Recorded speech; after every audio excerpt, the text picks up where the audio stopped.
Good evening once again and welcome to Irish Television. My name is Tom Looney and my co-host Siobahn and Bhuachalla. Welcome, Siobahn. Thank you, and welcome to you out there. Thanks for joining us again. We're here for the next hour. You're on Channel 25 every Monday at 7. And we're going straight into tonight's show. Coming up, we have the Barley Corn, we have the Irish Brigade, and lots of music. Okay, here's a good seafaring song. Let's imagine we're on board ship right now here in the Abbey. The Titanic. We're heading out.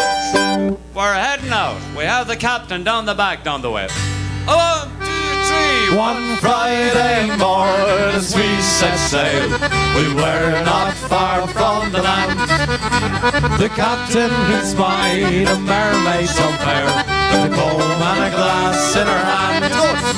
And the ocean waves do roll, and the stormy winds do blow, and we poor sailors are skipping at the top, while the landlubbers lie down below, below. While the landlubbers lie down below. Up spoke the captain of our gallant ship, and an outspoken man was he. You are. This fishy mermaid has warned us of our doom. We'll sink to the bottom of the sea. You're right. And the ocean waves do roll, and the stormy winds do blow, and we poor sailors are skipping at the top, while the landlubbers lie down below, below. While the landlubbers lie down below. Here's the cabin boy. Well, I'm John, the cabin boy of a gallant ship, and a brave young lad was he. He said, I am a sweetheart and fettered by the sea. Tonight she'll be weeping for me. And the ocean waves do roll. Come on, give it a try. And the stormy winds do blow, and we poor sailors are skipping at the top, while the landlubbers lie down below, below, below. While the landlubbers lie down below. Here's the cook. Up jumped the cook of her gallant ship, a crazy butcher was he. Cookie! Said he, I care more for me pots and pans than to sink to the bottom of the sea. And the ocean waves do roll, and the stormy winds do blow, and we poor sailors are skipping at the top, while the landlubbers lie down below, below, below. While the landlubbers lie down below.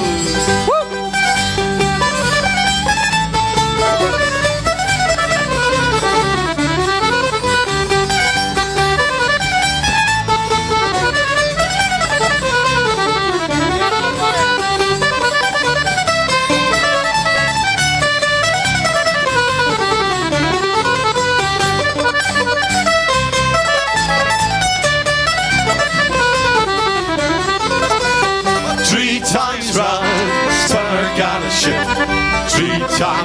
spun the ship, and 3 times round spun her gallant ship, and she sank to the bottom of the sea. And the ocean waves do roll, and the stormy winds do blow, and we poor sailors are skipping at the top, while the landlubbers lie down below, below, below. While the landlubbers lie down below, and we poor sailors are skipping at the top, while the landlubbers lie down below, below, below. While the landlubbers lie down below. Avast me hearties.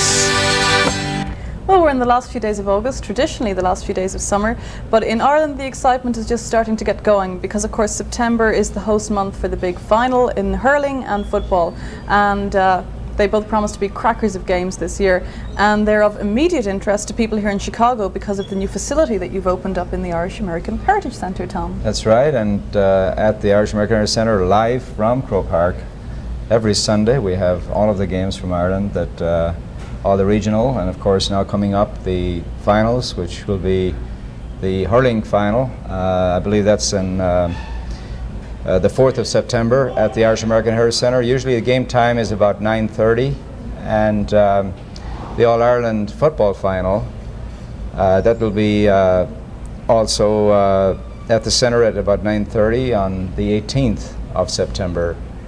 So you can look forward to two great games direct on the big screen at the Irish American Heritage Centre right off the satellite, live from Ireland. Now I would like to introduce you to some music and a great group that has played here at the Abbey Pub, Patrick Street. And this one is called Loftus Jones, and it's the only country song that we do.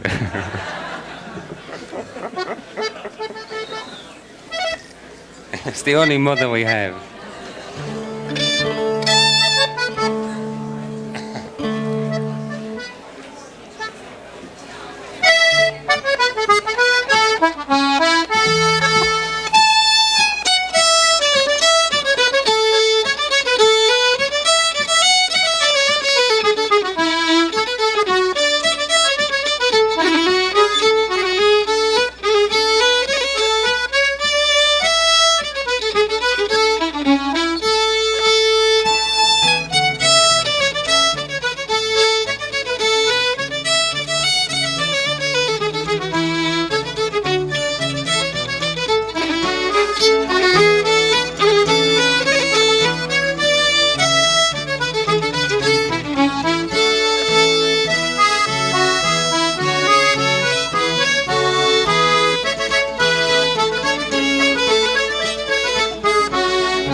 Well, we've been talking so much about the big names who've been doing the one-night stands here at the Abbey that we've forgotten to mention the entertainment that we have ongoing week from week here. So for the whole month of September, very luckily, we've managed to induce Pat Woods back here again. And I think I should remind you that not only can you come here and see Pat Woods, you can also see all the people who come here at the weekends to have fun, and you can eat while you're there, because we have a marvellous new chef, we have a wonderful menu, and so you can eat, drink and be merry, as they say, all in the one place here at the Abbey.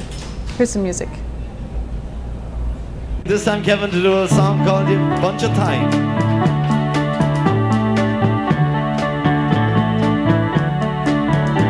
Come on, you maidens young and fair,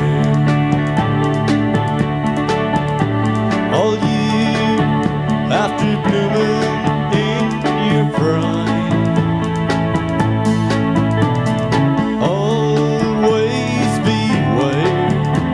And keep your garden fair, let no man's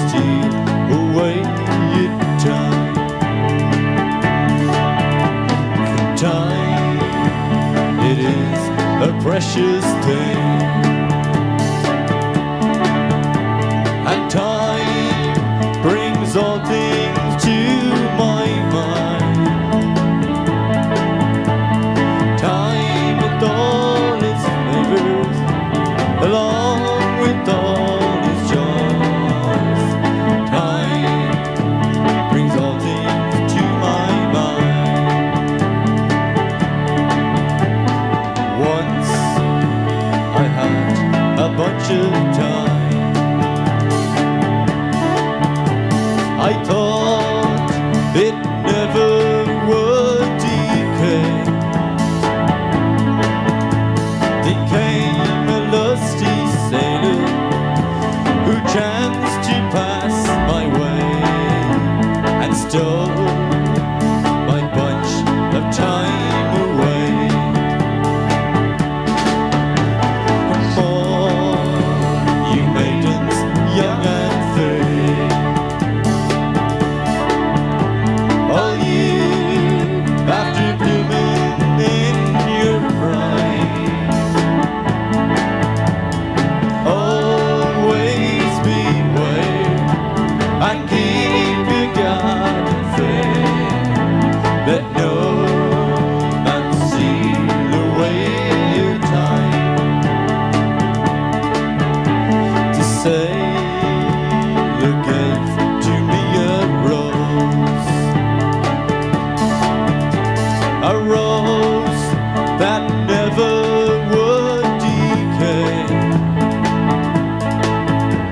He gave it to me to keep me reminded of when he stole my time away. Come on, you maidens young and fair, all you after blooming in your prime. Always beware and keep your garden fair. Let no man steal away your time. Come on, you maidens young and fair, all you after blooming in your prime. Always beware and keep your garden fair. Let no man steal away your time. Let no man steal away your time. Thank you very much for dancing, ladies and gentlemen. Thank you. One thing we're particularly interested in bringing to you on the show is an overall view of what's happening in Ireland from both cultural, entertainment and political wise. And one very good way of finding out what's going on is to have a personal trip to the trouble spots, which of course Tom did when you visited Ireland. It's an experience, I think, to visit the north. Yes, it is, and we did visit Armagh, like I said earlier in the show, and we also met some very interesting people there, especially Father Murray, that has written a lot of books with Father Fall on the subject in the north, and we would like to edit some of this and show it in the upcoming weeks. I think it's something that most of us in the Irish community are interested in, and we'd like to share it with you. In the meantime, here's Mike Schevlin with the news. Good evening. Labour Party representatives in Britain have added their support to new proposals which aim to set up special employment training for Irish people living in London. The Association of London Authorities said it felt it was time to add impetus to the proposals put forward by the Camden Irish Centre, and it is to ask the European Community Social Fund to provide a 50% grant towards the setting up of a social fund. Reverend Dennis Cormacan, the director of the centre, said that the Irish Centre is also lobbying the British Training Commission to gain recognition for immigrants who have taken part in FAS courses in Ireland. Meanwhile, the Brent Irish Advisory Service, a voluntary housing group in another area of London, has said that the local Brent Council has cut its grant by 18% this year. This latest reduction in funding will make it extremely difficult for the service to continue to operate. Brent Council has had to cut a total of 17 million sterling from its overall social budget this year. The position of Irish immigrants in the U.S. and the entire Irish question has been receiving widespread attention in the general American media. The national daily newspaper USA Today had a full page on Ireland in last week's weekend edition. The paper interviewed both the Taoiseach, Mr. Haughey, and the Tánaiste, Mr. Brian Lenihan. Mr. Haughey was confident in his interview when asked about the economic question. The Taoiseach said that there has been a great deal of progress achieved in the past 18 months. He said that industrial confidence has been restored and there now existed in Ireland an economic environment which was receptive to economic growth. Brian Lenihan, the Tánaiste, and Minister for Foreign Affairs spoke about relations between Ireland and the U.S. Mr. Lenihan, who is to visit the States next month, said he was concerned about the number of Irish entering the States illegally. He said he would be meeting with U.S. government officials in Washington to discuss the visa situation. Mr. Lenihan said the Irish government was asking for an extra 14,000 to 15,000 visas for people who could offer skills to the United States. However, the minister remarked on the strong emotional ties that exist between Ireland and America. He said that these ties would persist despite the differences that arose from time to time. The small island of Bhuachalla, which lies some 265 miles off the coast of Donegal, has long been the subject of controversy and contention between the Irish and British governments. It has been the inspiration for a hit song and has also prompted one Irish politician to change his name. Sean Dublin Bay Bhuachalla Loftus had the island's name incorporated into his own by deed poll to express his support for Ireland's territorial claim to the island. Traditionally, Bhuachalla was seen as belonging to the Irish coastline. However, over the past few decades, Iceland, Denmark, and Britain have also laid claim to the island. The vast majority of the claims arose after a study indicated that valuable oil and mineral deposits lay under the tiny island. Britain claimed jurisdiction over the island with the Island of Bhuachalla Act in 1955 and the British Territorial Sea Bill of 1987, but the Irish government has refused to recognize British jurisdiction over the island. Now a new seismic study to be carried out in a joint project between the Dublin Institute for Advanced Studies and the University of Hamburg. The study will attempt to discover who has the strongest geological claim. According to the European Law of the Sea Convention, a country can claim territory beyond the 200-mile limit if it can furnish proof that the section in question is a natural prolongation of the continental shelf without natural breaks. The Irish-German project could provide conclusively that the Bhuachalla area is a geological part of the Irish coastal bed. However, this will not necessarily settle the dispute between the two countries, as Britain is one of only 2 member states who have refused to sign the Law of the Sea Convention. Both Britain and West Germany have not become signatories to the convention because they feel that the limits set are far too restrictive. Dr. Patricia Burney, a lecturer on the law of the sea at the London School of Economics, said that the study may yet be helpful, as both countries have agreed to arbitration, and there is no doubt that definitive geological evidence would provide a compelling case for the country it favored. The study is due to begin in early September.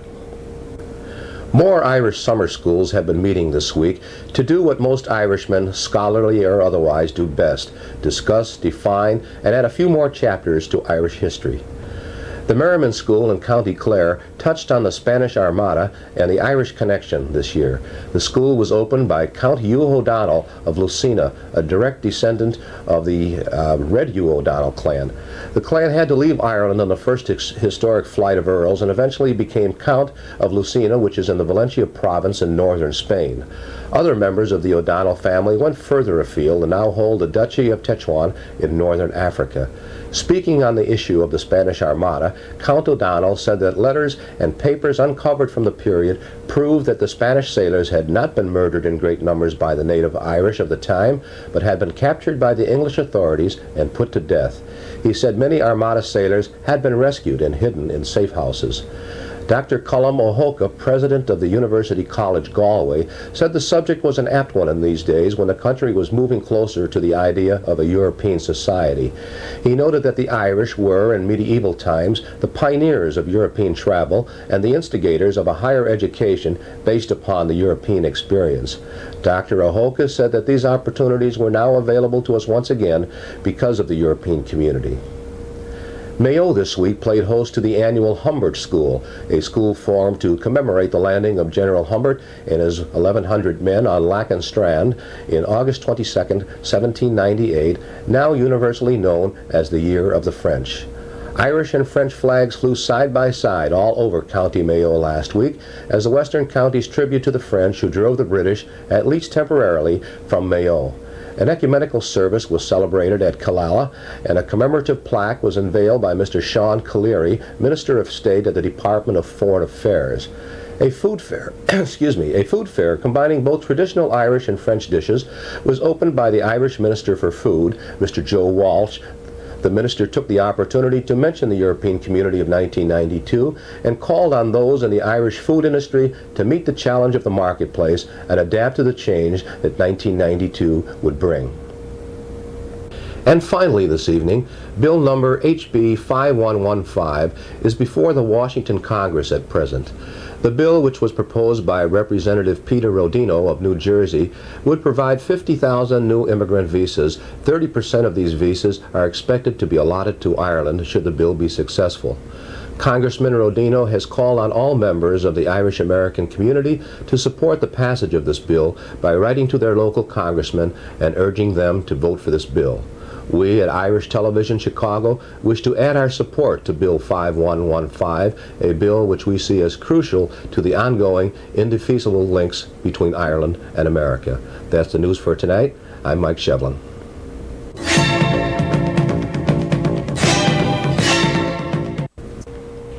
Good evening, this is Eamonn Kelly with a review of Irish sports being brought to you by Craig & Savings. We will take a look at what happened on the great Portmarnock golf course last Sunday, or should we say last week in Ireland, and we'll also review the big All-Ireland hurling final between Galway and Tipperary coming up next Sunday. Ireland's most prestigious golf tournament, Carroll's Irish Open, was a big success last weekend. The 400,000 tournament, which was played at Portmarnock Country Club in Dublin, was won by Welshman Ian Woznan. He recorded a total score of 278 strokes, which was a 10 under par for the 4-round classic. While his excellent performance of 10 under par gave him a 7-stroke win over the next rivals, it did not come close to Bernard Langer's record score of 19 under par in last year's Irish Open. Ian Woznan, who earned over $1.5 million on the golf tour last year, earned an additional $70,000 as a result of his triumph in this year's Irish Open.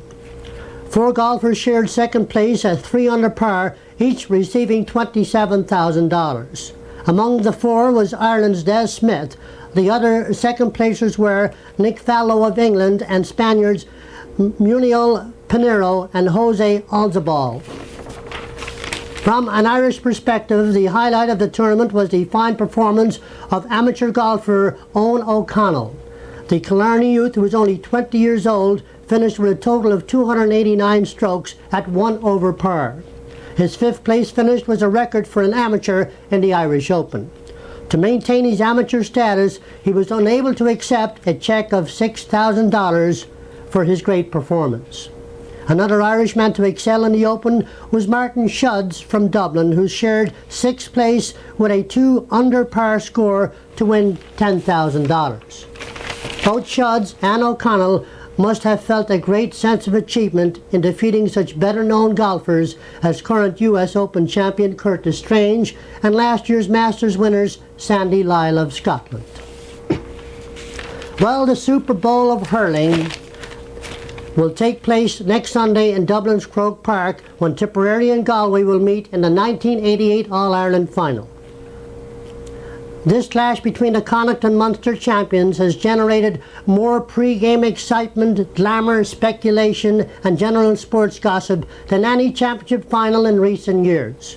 Perhaps the major reasons for the tremendous build-up for this big game are the great memories that remain following last year's epic match between these two counties in the All-Ireland semi-final.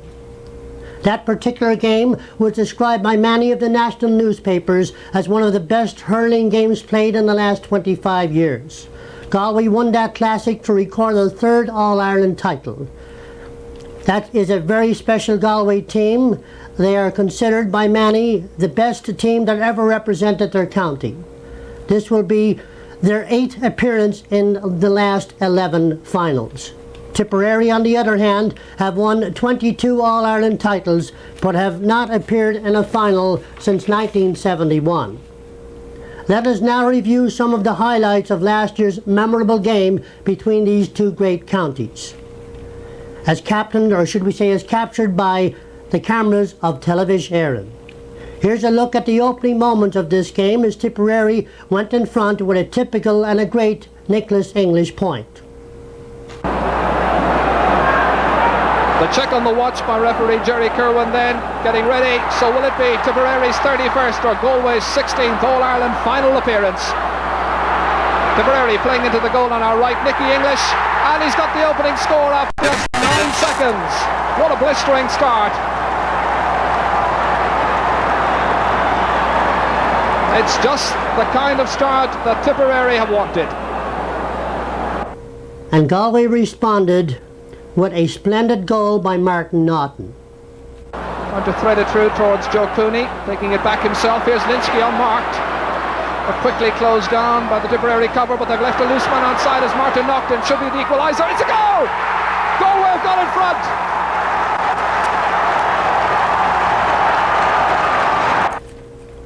Galway continued to dominate with Martin Naughton having a great game.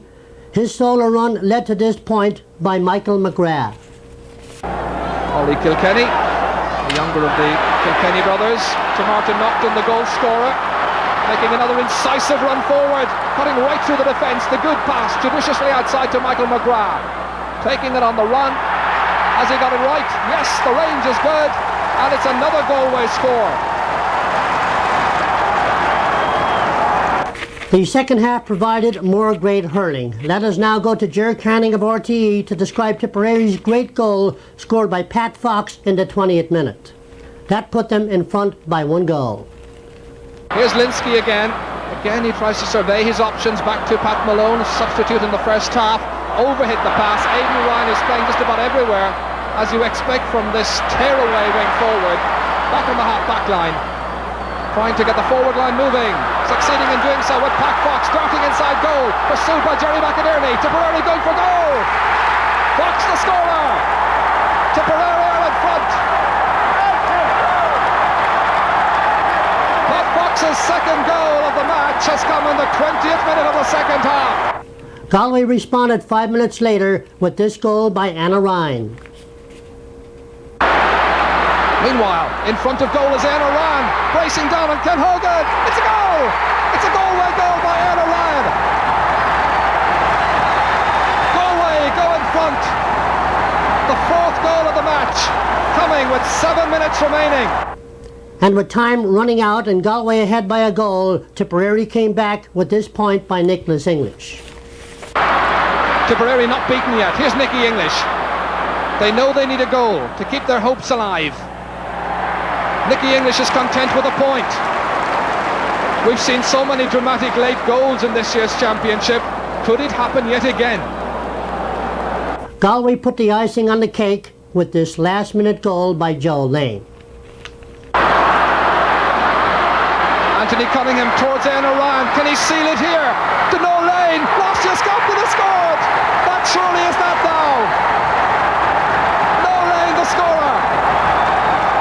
Surely now it's going to be Galway's day. Now to next Sunday's game. Tipperary were favourites prior to last month's semi-finals games. This has since been changed by most odd makers to even money. The big question being asked are, can the Tipperary defence contain this fast-moving Galway forward line, or can the great Nicholas English of Tipperary penetrate this rather suspect Galway full-back line? Well, we'll all find out next Sunday. And incidentally, the games will be telecast live via satellite into the Irish Heritage Centre on the north side and also Gaelic Park on the south side.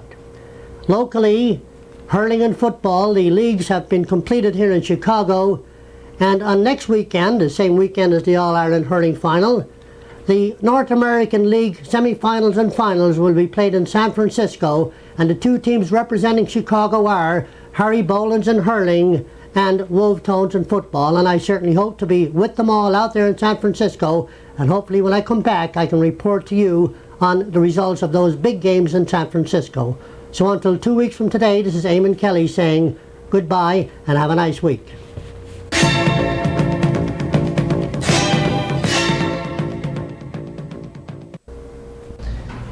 Well, now that we're up to date on the news and the sports, we'd like to have some more entertainment for you. Siobahn? Tom, this next group is the Barley Corn, a group who merit a very special introduction because of their particular contribution, I think, to Irish folk music in general. In 1971, they released a song called The Men Behind the Wire, which was banned by the Irish government because they felt it was too controversial about a very strong political issue at the time, that of internment without trial in the north. Nonetheless, the Barley Corn persisted. They played their song and it reached #1 in the Irish charts and stayed there for an incredible 6 months, which I think shows how the Irish people felt about it, no matter how the official sources felt about it at the time. And indeed, the song and the action of that kind of the Barley Corn, I think, is something we should thank them for, because it shows that musicians are ready to take a stance on something they believe in. Here's the Barley Corn. A song called The Men Behind the Wire.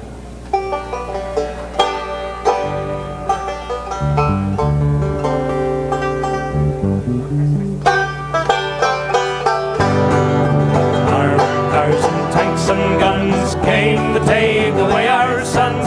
Every man will stand behind the men behind the wire.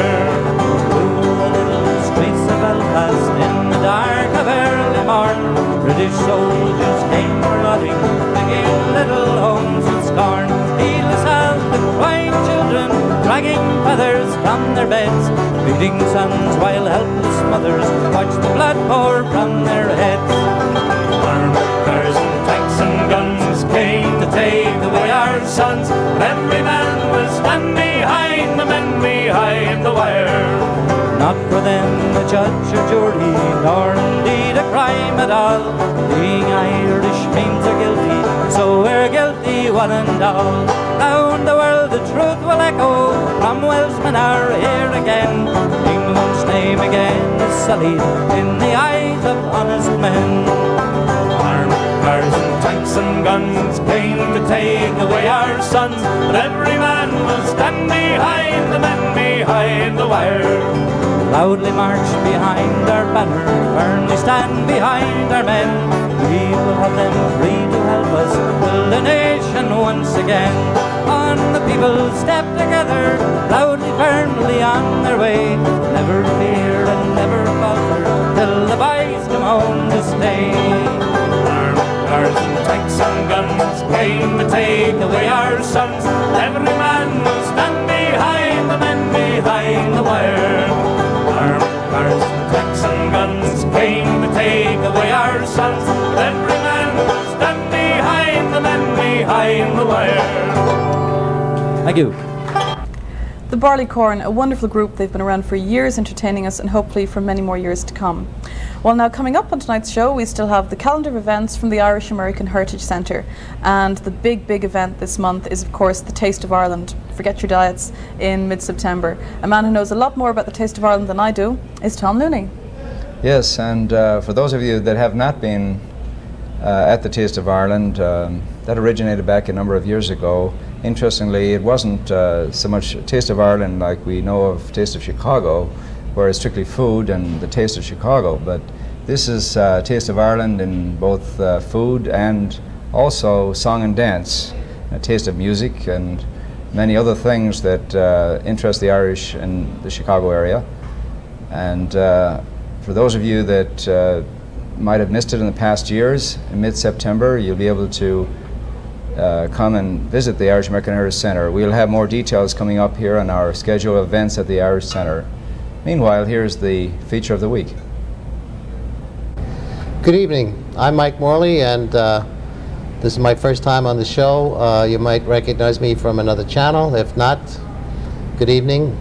I'm going to interview tonight Jo Thomas. She's a former correspondent for the New York Times in the London Bureau, where she did some investigative reporting in Northern Ireland. She was also a former bureau chief out of the New York Times in the Miami Bureau. And she's been a reporter or investigative reporter for over 20 years. Ms. Thomas, welcome to the show. Thank you very much. Could you tell me first off how you got interested in the situation in Northern Ireland? Well, I was a correspondent in London, and I was responsible for covering Ireland north and south of the border. Not very willingly. I spent a lot of time working in Latin America, and I was sick of places where there was a lot of trouble. But I got interested in it because I realized that some important things were going on there that weren't being talked about or written about. Now, yourself, you're not Irish, or you're from Irish parents, or? No, I'm not. Now, can you tell me what was the particular story that you got interested in? Well, in December of 1984, 2 young men were shot to death by an Army undercover unit. This is the British Army. Yeah. British Army undercover unit, and in circumstances that were very suspicious. They were shot dozens of times.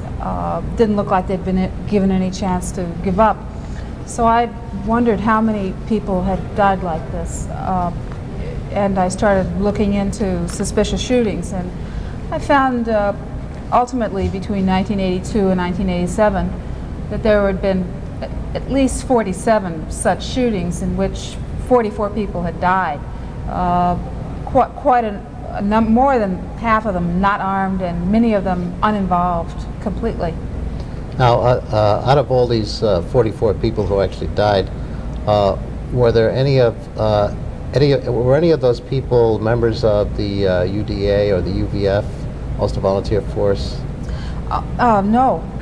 There was a wide variety of people who were killed, have been in these circumstances, ranging from very young teenagers who were in the wrong place at the wrong time, the postmistress in Pomeroy, a Protestant businessman, Fred Jackson, and quite a number of volunteers from the IRA.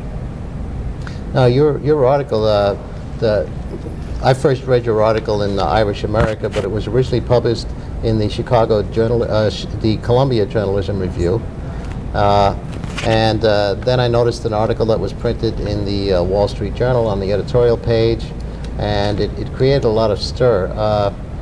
Are you still getting some repercussions from what you wrote about your experiences there? Yeah, I originally wrote a piece for the Columbia Journalism Review, which is read by print and broadcast journalists and editors, and that was the group I was trying to reach, because I'm convinced that what's happening in Ireland, particularly in the north of Ireland, is not well covered by American journalists for a variety of reasons, and I talk about these reasons. That we don't go there, that we don't take the trouble to question the terms of the language and the way the situation is discussed. And after the piece appeared in the Columbia Journalism Review, I've had a lot of calls from print and broadcast journalists who are going over there to work and want to talk about the situation. Now, that the particular case that you were investigating, that's not an isolated incident, is it? I mean, I get the feeling that this is something that occurs all the time. I mean, recently we've had the situation in Gibraltar. Is this one and the same of the type of incident that you were investigating? It looks like it. I picked 1982 as a place to begin. You've got to remember I began this in 1984. It was an arbitrary starting point because I was going to look for new evidence and new witnesses. And I felt that 2 years was about as much time as I could trust people's memories and the surviving of any kind of physical evidence that might be left. There have been some particularly infamous kinds of killings like this that happened before that. The case of there was a young boy who found a weapons cache, turned it in, and then, like lots of boys, went back to see if the guns were still there, and he was shot dead on the scene. by the undercover unit, which apparently had come to lie in wait for whoever came to take those weapons. It's significant because the British don't have a death penalty. They say that they abide by the rule of law. They've tried to characterize the political conflict in Ireland as a criminal one, in which they simply are going to go out and arrest all these supposed criminals. And yet what they seem to be doing is abiding by a different set of rules of engagement. The question has been raised by parliamentarians in Ireland and Britain and by any number of human rights organizations, as well as Irish nationalists and Republicans. Now, when you spoke, originally you spoke with one of the families of one of the boys who was shot, and you told them that you had planned to get to the bottom of it, and they kind of took it with a grain of salt. Looking back on it, it looks as though they were right. I mean, you actually didn't get very far with your investigation. Were you used to generally getting to the bottom of things? In your, I've had a pretty good track record. You have to understand that most projects that investigative reporters start on fail because you can't get the evidence, because people won't talk to you, because it was a bad tip. I don't feel that I failed. I was able to have a good look at a number of cases in which it's pretty clear that the authorities lied about the circumstances of the shootings. Whether or not there's actually a policy of going out and shooting people instead of arresting them, I've never been able to find out. I wasn't able to stay long enough to learn anything about it from the inside, which is what I had ultimately hoped to do. Ms. Thomas, thank you once again for taking the time and spending the time on the road to come up here and and be with us. And good luck with your teaching. Thank you. And your further journalistic efforts. I understand you may be writing a book, and we'll let everybody know about that. I'm hoping to. Thank you. This is Mike Morley. Stay tuned. Good evening. I'm Bridge Looney, and I'd like to share with you the upcoming events at the Irish American Heritage Centre.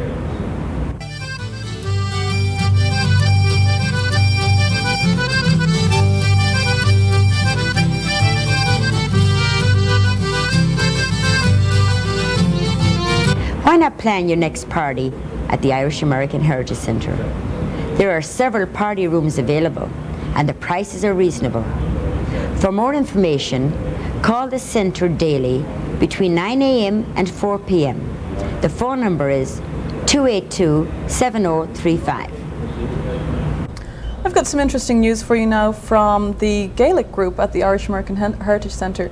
Colm Gurram asked me to mention that he's hoping to start some drama groups this fall who would be producing their own little plays but speaking Gaelic, which is an interesting and a challenging move, I think, on his part, but it should pay off. Now, what he's looking for is obviously an audience when the plays are produced, but as well, he'd like some more people to take part in the plays. So if you're interested, and you don't have to have a great proficiency in Gaelic, I think you just have to want to speak it to be able to do it properly. Call Colm at the Irish American Heritage Centre. The plays, there's a wonderful new set of Irish plays being printed every year because the interest in Gaelic is reviving. And indeed, that's something that's evident, I think, in the whole of Gaelic literature at the moment, as Tom found out when you visited the west of Ireland this year. Yes, I did. They had a group in County Mayo that are now translating Joyce's Ulysses to Gaelic. Dr. Henry and Seamus O'Manion, which is close to the Balmonnet area of County Mayo. We'll have an interview coming up in the coming weeks for the interviews we had with Seamus O'Manion. But it's interesting, Siobahn, the translation of Gaelic is probably more than 2/3 along with the translations of Joyce's Ulysses, which is a real challenge, I think, for the people that are translating Ulysses, being not the easiest task. I think it would be the equivalent of the marathon in the Olympics to try to translate Ulysses. I needed a dictionary just to read it myself and try to get through it first of all. Yeah, they are more than 2/3 of the way along, and interestingly, I guess you said that the vocabulary of the Irish or the Gaelic is 4 times more than English, which is something that was news to me. Well, we've got so much more to say than they have. you know? Yeah, I guess so. We have coming up for you the Irish Brigade. Stay tuned.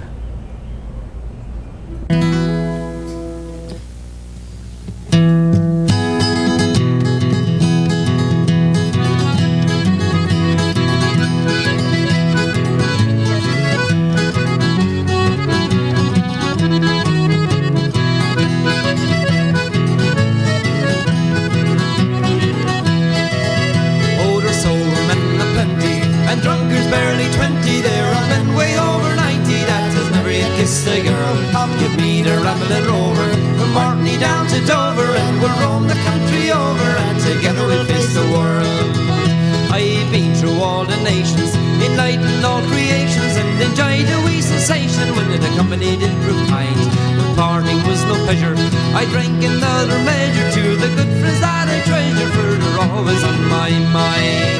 Oh, there's sober men aplenty, and drunkards barely 20. They're running way over 90. That is never a kiss a girl. Come with me to Ramblin' Rover, from Orkney down to Dover, and we'll roam the country over, and together we'll face the world.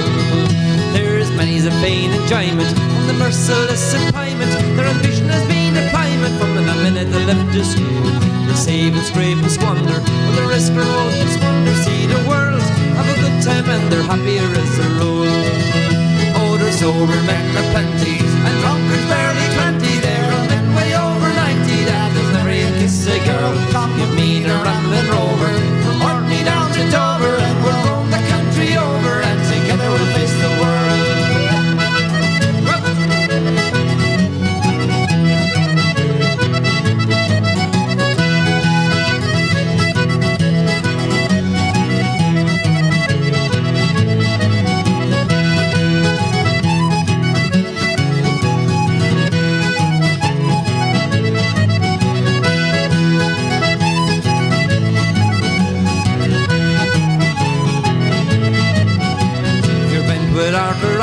And your bones has got colitis, you got galloping bronchitis, and you think it is time you died. You've been a man of action, though you're lying there in traction. You get some satisfaction, saying, "Tis at least I tried." Ah, there's sober men aplenty, and drunkards barely 20. There are men way over 90. That is never a kiss a girl. Come with me to Ramblin' Rover, from Orkney down to Dover, and we'll roam the country over, and together we'll face the world.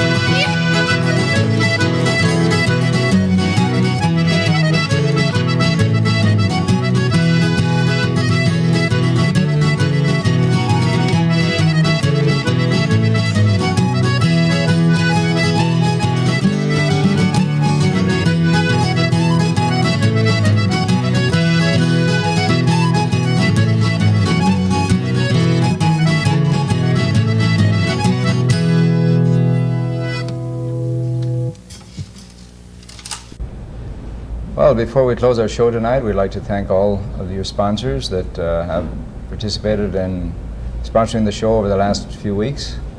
And would like to invite any of you that would wish to advertise on our show. Please call us here at 539-6000, and we'll be happy to quote some very reasonable rates for you. Meanwhile, we'd like to wrap up the show tonight with some nice numbers. Siobahn? That's right, we're closing with the Bards, and along with thanking our sponsors, we'd like to thank all of you for joining us tonight. Please do join us again next Monday at 7 o'clock. We'll see you then. Good night. Good night. Far away from the land of the shamrock and heather, in search of a living, as exiles we roam. And whenever we chance to assemble together, we think of the land where we once had a home. Long years have since passed, with our hearts filled with sorrow. The land of the shamrock we left far behind, But oh, how we'd love to go back there tomorrow, to the scenes of our youth, which we still bear in mind. Give it a try, come on. So boys, stick together in all kinds of weather. Don't show the white feather wherever you go. Be like a brother and tell one another, like stout-hearted men from the county Mayo. Those days of our youth, sure it's now we regret them.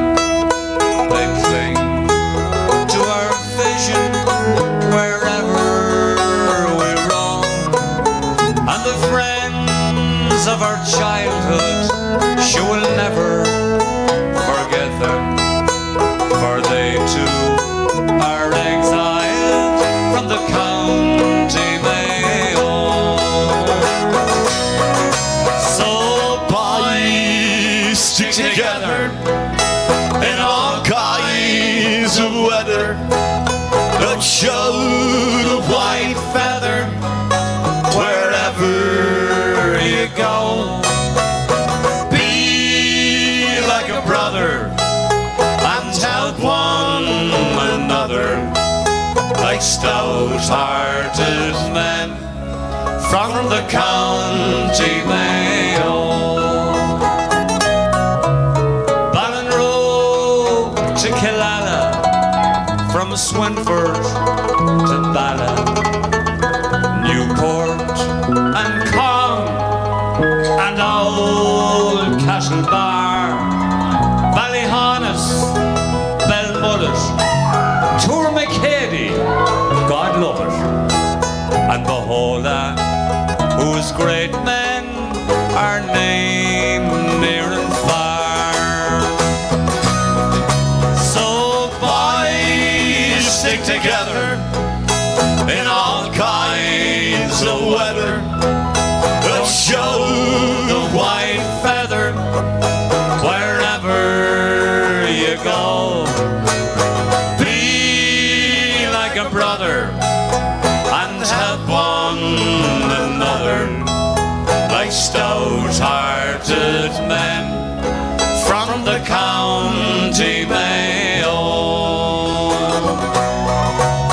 From Galway to Dublin, from Derry to Kerry, New York and Boston and London, also in Pittsburgh, in Chicago, in Newton or in Toronto. There's stout-hearted men from the county